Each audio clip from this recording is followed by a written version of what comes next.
Hey guys, welcome back to my channel. Today we're pulling back the curtain on one of the boldest manipulations reality television has ever staged. And it's happening right in front of us in season 20. Imagine this, a peaceful Flagstaff living room, a slant of evening light across worn, comfortable furniture. Kody Brown, earphone in, ears listening, and on the other end, a producer at TLC, but not some offhand conversation about pitching ideas. No, this is less chance and more a setup. The call would come to be whispered about among insiders as the ultimatum conversation. The precise moment Kody realized he wasn't being asked to help define his role in season 20. He was merely being informed, a checklist, a script, a list of requirements for a man who has constructed his whole persona upon being in charge. The patriarch, the man who makes the decisions. This was a devastating realignment of power. From those around the show, the script was stern. Kody would sit down with each of his 3 former wives for staged apologies. He'd grin through an uncomfortable playdate with Christine's new husband, David, and he'd peddle it all like it was his idea, his selfless way towards healing. But under the surface, everyone understood what was actually going on. This was not a partnership. This was leverage. The network had discovered his hot buttons and pushed hard. Insiders say TLC didn't hesitate about the stakes. These weren't requests, they were ultimatums. Do this or lose everything. Your check, your presence, even the thin strands of kinship. For anyone who has ever lived under the shadow of someone else calling the shots with the money, the pattern is tragically familiar and the timing even more sinister. Christine's tell-all book in the works, sudden family relocations, even Kody's bizarre car racing stunt with David.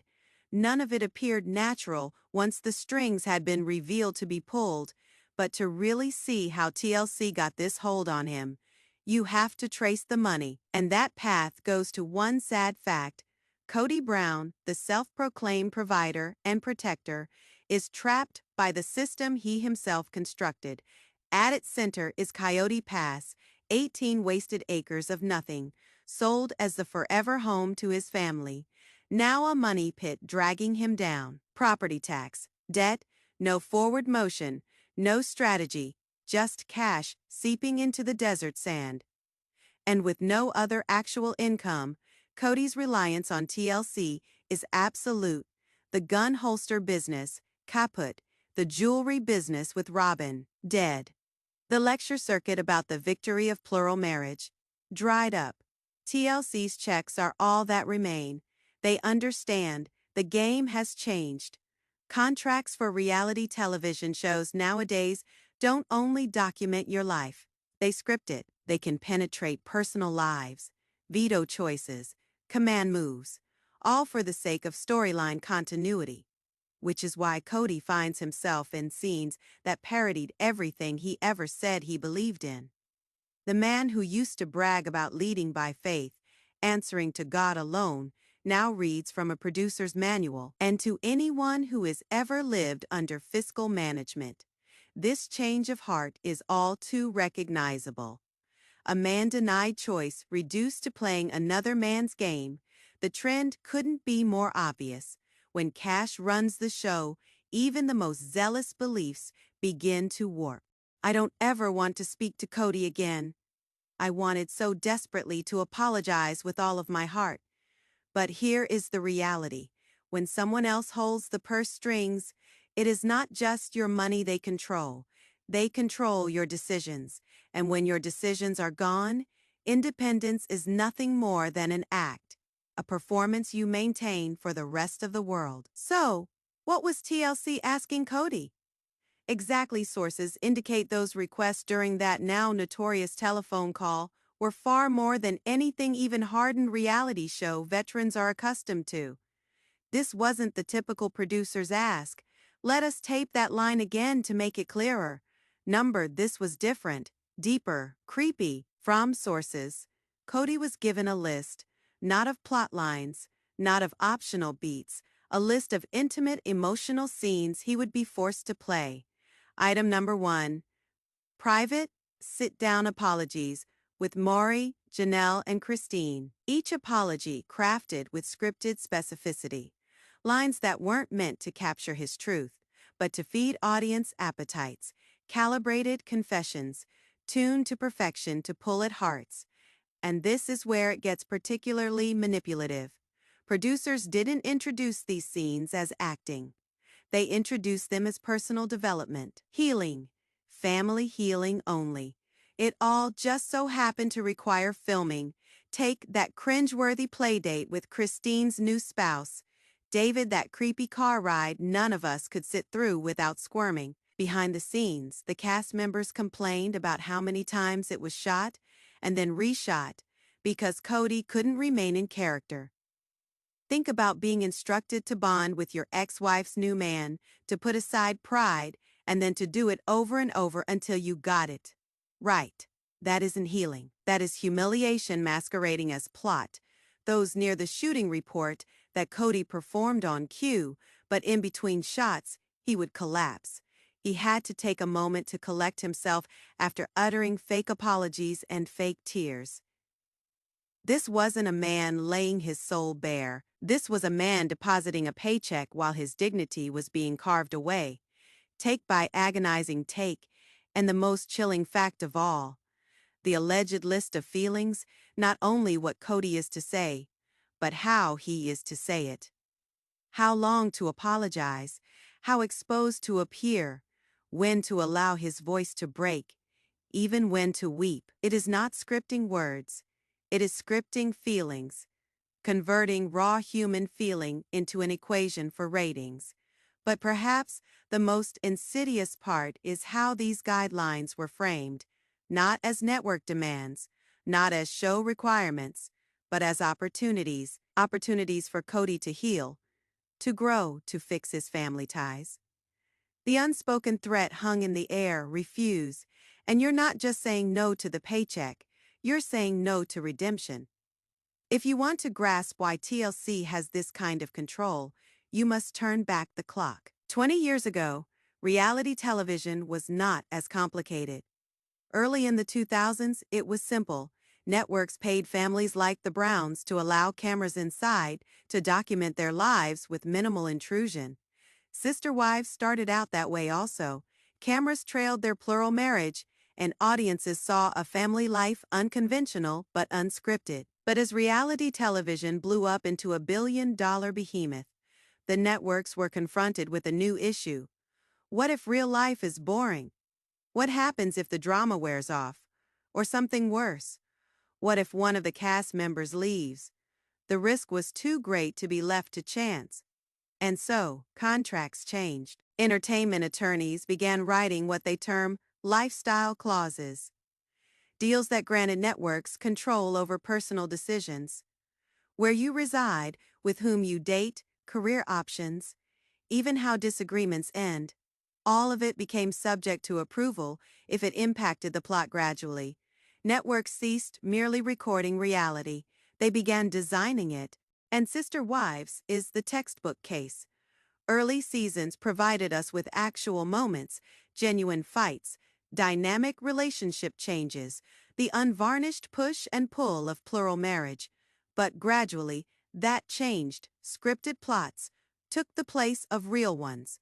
Plots set up to create maximum shock, maximum ratings. Lawyers describe it as a trap that tightens with every contract renewal. What began as, "We'd love to film your dinner conversation," eventually becomes, "Here's exactly what you'll say at dinner," word for word to push the story forward. The cost to the individuals featured within these programs is catastrophic. Mental health professionals, who work with veterans of reality television, explain the cycle. Years of having your most intimate moments amplified, your suffering hijacked as plot devices, your most vulnerable days marketed as entertainment. And that is where Kody Brown finds himself, trapped within a system that derives nourishment from his collapse. Cameras rolling along the way. That is the piece that makes Kody's plight so much grimmer than mere weakness. It isn't weakness. It is a whole system to take advantage of him, all wrapped up in the guise of opportunity. Consider this: a man who spent 40 years representing himself as the patriarch, the one who called the shots, the leader, now sees every step charted out by producers, his financial destiny governed by contracts, his ego dismantled scene by scene. TLC's brilliance, if we can call it that, is in the way they set up his options. Option 1. Conform, smile through the faked conciliations. Recite the rehearsed apologies. Bend your head in instances of faked humility, in which he shatters the very persona he constructed, his reputation as the family navigator. Option 2. Refuse. Hold his ground, turn down the demands, and see his paycheck disappear. Without that money, he'd be back to scrambling to take care of Robyn and pay off debts from failed ventures and worthless land in Flagstaff. But this is where it becomes really manipulative. Producers didn't frame these requests as work requirements. They framed them as moral imperatives: a good dad, a good husband, a man who would put his pride aside for the benefit of family healing. With each denial, Kody wasn't just being self-protective, he was being selfish. It was emotional manipulation, and it was simple, and it worked. Behind the scenes, Robyn has been observing it all happen. The man she married, the man who once vowed to be the assertive leader, able to bear several families, is now being minimized to an actor in his own life. Not because she does not agree with his apology words, but because she knows what it implies, that the lines between their marriage and the network no longer exist. Insiders murmur that in private, Robyn is seething, not at Kody's groveling, but at his failure to resist. Every staged apology, every scripted scene is evidence that they're not a couple fumbling through their lives anymore. They're employees going through their marriage for millions, and the discomfort of seeing your husband cave to authority that cuts deeper than any scripted line. The fallout continues. This insidious influence, according to insiders, is already beginning to inform Kody's decisions beyond the cameras. His life as a husband is no longer his. It is mediated through what the producers want, what the storylines require, what the contracts dictate, and then the timing. That is what makes it all seem less coincidence, more orchestration. See how it all worked out for season Faye, Christine's tell. All memoir, conveniently timed to come out in the middle of production. Her children's surprise moves to North Carolina, injecting fresh doses of tension into the drama. Janelle's so-called spiritual split to New Orleans, conveniently timed for cameras to capture her breaking point. And Kody, stuck under financial pressure, with little actual power of refusal. It is unnatural. Industry stalwarts call it. Even on reality television, the bulk of shows warp to real life, recording what happens as it happens. Here, though, rumors whisper otherwise, that TLC pushed, prodded, and at times coordinated significant family milestones to fit production calendars. Christine's book is the most obvious case. Book releases are orchestrated well in advance, editing, promotion, distribution somehow, though hers coincided perfectly with the show, is production schedule, neatly aligning with the season's emotional arcs. Insiders of the book even suggest there were negotiations between her team and TLC staff behind the scenes whispers that never came to light, and the moves families don't suddenly relocate overnight. New homes, new schools, new jobs, all take months of planning ahead. And yet, mysteriously, the Brown children's relocations took place in a manner that maximized screen drama. Behind-the-scenes sources say discreet pushes from producers might have encouraged precisely the right timing. Then there's Janelle's New Orleans trip. Vacations like that don't spring up out of nowhere. They take planning. Yet hers fell precisely when cameras could capture her emotional turning point. Too precise, too cinematic to be accidental. Industry sources characterize it as stacked coincidence, the sort of impeccable alignment that seems less real and more constructed. And underpinning it all, rumors of constant, almost incessant communication between TLC producers and members of the Brown family, ensuring every decision aligning with the narrative they wished to convey. These were not the standard production check.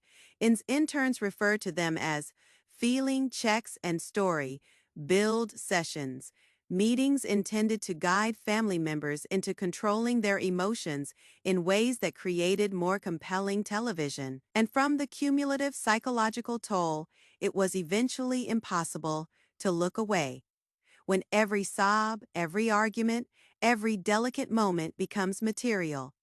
The distinction between real emotion and staged vulnerability begins to erode. Behind the cameras, Robyn, Kody's final remaining wife, has gotten caught in a tempest of her own.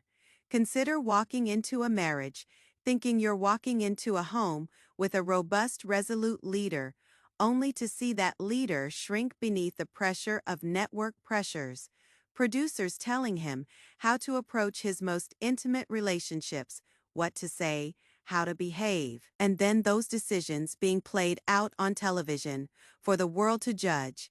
Publicly, Robyn remains in her place, supportive, loyal, a cooperative collaborator on the shoot. But behind the scenes, people describe differently what goes on in private. In her one-on-one talks with Kody, they find a woman growing more exasperated, not with his apologies, but with his failure to establish boundaries. As one put it, Robyn has said that each staged apology, each impersonal moment, erodes his leadership. It alters their marriage irrevocably. For when your husband's words of love or remorse are being read from a teleprompter, the respect on which your marriage was built starts to go down. And here is the most intriguing aspect of Robyn's dilemma.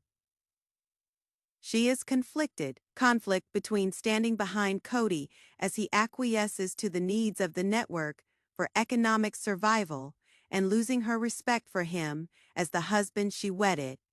That internal conflict allegedly carries over into their most intimate discussions, passionate disagreements, respect versus money, boundaries versus survival. Sources even go so far as to indicate that Robyn has drawn her own line in the sand. Apparently, she has instructed Kody to push back more aggressively to begin taking back independence, or else risk her leaving the show entirely. For the woman once seen as the most devoted, the most submissive wife, this marks a seismic change, prioritizing her personal marriage over public display. Her fears, sources say, go beyond appearances. She is afraid of the long-term effects, the loss of authenticity when every emotion is staged, when every weakness is on the calendar. It becomes virtually impossible to distinguish between what is real and what has been seeded. Maybe the most obvious indication of her discomfort came in what was reportedly her reaction to that strange email, summoning asking to be part of their union. To the outside world, it was strange, perhaps even comical. To Robyn, it was evidence that the intrusion had penetrated too deeply into their lives. And it's not just insiders sounding alarms. The Sister Wives observer community, the dedicated fans on Reddit, Facebook, and X have become investigators in their own right. These aren't casual viewers. Many have followed the Browns for 2 decades. They know the rhythms of this family. They can spot when laughter is genuine, when anger is real, and when emotion has been recycled for ratings. Whole threads have erupted analyzing timelines. Christine's book launch, the children's migrations, Janelle's spiritual split journey, all neatly synchronized with production schedules. Too neat to be an accident, one Reddit thread, named appropriating the timeline doesn't add up, attracted thousands of posts from fans who had spotted the bizarre synchronicities themselves. And then there were the rediscovered, reused emotions. recurring arguments and issues appearing again and again, just when the show was running low and needed a ratings kick.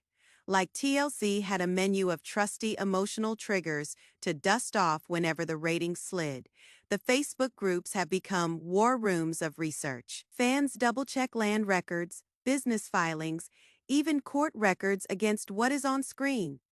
One committed member spent hours assembling the Browns' financial history, revealing contradictions between the reality of their situation and the version peddled by the show. Altogether, this online community has discovered what they refer to as maker marks, subtle giveaways of fabricated content, forced conversations, staged situations, insincere apologies, time spent together that feels contrived for cameras, not from actual efforts at healing, and possibly the most astonishing aspect. These aren't anti-Brown viewers, they're devoted viewers, women who love the family, whom they've watched for 2 decades. Their anger isn't reserved for Kody or even Robyn, it is reserved for the machinery of manipulation itself.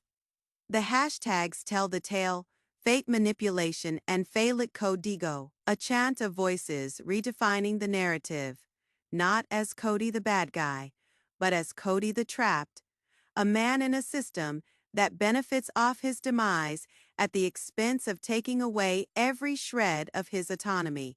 As season 5 goes on, something is working differently. Fans aren't only watching Kody Brown as the bad guy anymore. They're starting to see a man trapped in a machine, one that appears to be extracting every bit of emotion, regardless of individual expense. It is asking a question entertainment lawyers have muttered among themselves for decades, but never spoken out loud. When does taping reality TV become exploitation of reality itself? Experts point to Sister Wives as a textbook case, a show that began as a documentary glimpse into a plural marriage has, over 2 decades, morphed into something else entirely, part family, part performance, part carefully engineered drama. Somewhere along the way, the boundaries blurred. Entertainment lawyer Patricia Morrison has defended reality stars who were embroiled in contracts they hardly comprehended. She cautions that most sign without ever knowing the long-term cost, what it is like to live under perpetual public examination while a network quietly influences your personal choices. The issue, she opines, is determining when guidance for a show crosses over into blatant manipulation, and that is not even the end of control. Contracts include provisions that grant networks, some say, over real-life decisions, where a person lives, whom they are with, even how fights go down, so long as it is good for the show. Professor David Chen, a scholar of entertainment contracts, contends reality TV has introduced a new form of employment the law isn't prepared to handle. Regular work maintains a division of labor and private life. Reality TV does the reverse. It makes money out of the breakdown of that distinction. When a cast member gets a single paycheck from the network, financial reliance is a form of leash. For Kody Brown, that noose has been tightening for years. The Coyote Pass land, the debt, the unsuccessful business ventures, all have left him with only one revenue stream, TLC, which means when producers broach or command that he make up on camera or recreate a scene with Christine's new husband, it is not much of a suggestion at all.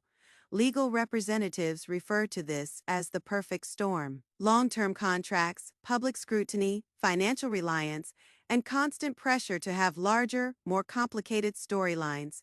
And unlike the unionized performers of scripted television, most reality stars lack collective bargaining. They're sitting by themselves at the negotiating table, disadvantaged from the beginning. The consequence is what we witness today. A man who had introduced himself as the head of a large family, brought down to being told what to do with his most intimate relationships, his decisions, his reputation, even his regrets, no longer his own, but the more profound effect extends beyond Kody. It challenges all of us as observers to face something awkward. We watch hoping to see real people's lives play out. But what we're seeing increasingly are staged moments designed to provoke outrage, pity, or heartbreak.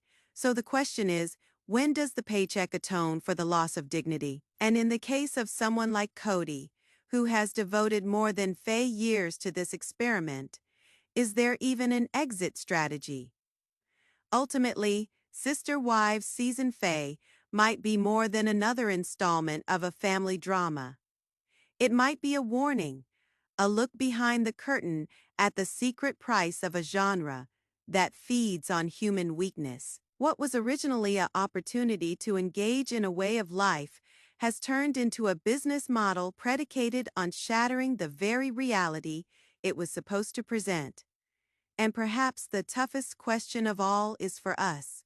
Will we continue to watch, seeing how much of the reality has been warped into performance? Or will the fissures in the illusion finally compel the industry to account for the real psychological cost of its narratives?